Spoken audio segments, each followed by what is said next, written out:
एक दिन एक भाभी एक काफी सुंदर सी दिखने वाली लड़की के साथ मेरे घर आईं। उन्हें रहने के लिए एक कमरे की जरूरत थी। बातचीत से पता चला कि भाभी का पति दुबई में काम करता था। उन्होंने मेरे पिता से किराए के बारे में बात की। उन्होंने हमें बताया कि उनके पास सामान कम ही है और वह कल रहने के लिए यहाँ आ रही है। जब मैंने इस भाभी को देखा तो मेरा दिमाग पूरी तरह से खराब हो गया था। इस भाभी के सामने सारी लड़कियां फीकी पड़ गई थी।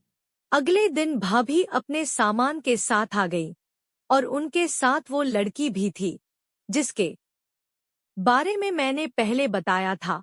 दोस्तों, उस दिन भाभी काले रंग के सूट में आई थी। जब भाभी अपना सामान उठा रही थी तो उन्होंने अपने साथ आई लड़की से कहा, मैं कमरे में जा रही हूँ, तुम कुछ सामान लेकर आ जाओ।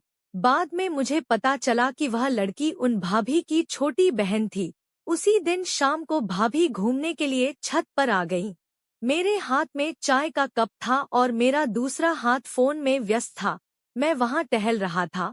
जब भाभी गेट के पास आई तो मैं वहां से गुजर रहा था। अचानक से हुए इस टकराव से मेरे कप की कुछ चाय भाभी के कपड़ों पर छलक गई। मैंने उनसे सॉरी कहा। भाभी ने मुझ पर गुस्सा नहीं किया और कहा, ठीक है, सॉरी कहने की जरूरत नहीं है। मैंने कहा, आप अपने सूट पर पानी डालकर साफ कर लो वरना दाग लग जाएंगे। भाभी ने मुस्कुरा कर कहा, मैं रात में नहाते समय कपड़ा धो लूंगी। मैंने भाभी को थैंक्स कहा और उनसे पूछा, क्या आप चाय लेंगी? उन्होंने कहा, मैं केवल ग्रीन टी पीती हूँ। जब हम दोनों नीचे जा रहे थे तब भाभी ने मुझसे कहा, मुझे अपने टीवी के डिश एंटीना को सेट करने के लिए एक मैकेनिक की जरूरत है। क्या तुम किसी मैकेनिक को जानते हो? मैंने भाभी से कहा, हाँ भाभी, मैं कल सुबह एक मैकेनिक को बुला दूंगा। जब रात हो गई और भाभी नहा चुकी थी तब मैंने भाभी को अपने कपड़े सूखने टांगने के लिए छत पर जाते देखा। जब भाभी वापस आई तो मैं छत पर गया और उनके कपड़े सूंघने लगा। मैं अपने काबू से बाहर हो गया।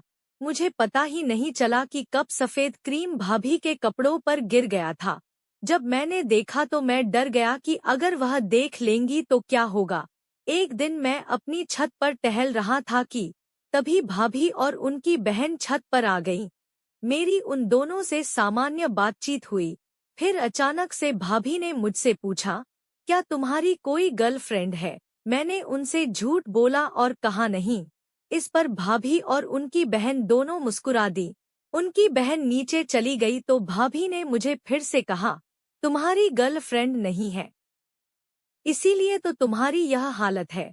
किसी को सेट कर लो। मैं समझ गया कि भाभी अपने कपड़ों के बारे में बात कर रही थी, लेकिन मैंने ऐसा अभिनय किया जैसे मुझे समझ नहीं आया कि वह क्या कह रही हैं। भाभी ने कहा, ज्यादा स्मार्ट मत बनो, मुझे पता है कि तुमने उस दिन क्या किया था। उनकी इस बात को सुनकर मैं नीचे देख रहा था। फिर हम दोनों मुस्करा दिए और हम लोग हमारे कमरों में लौट आए।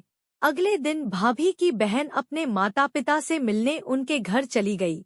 अब घर में सिर्फ मैं और भाभी रह गए थे। तभी भाभी ने मुझे मेरा नाम लेकर बुलाया। मैं उनके कमरे में चला गया।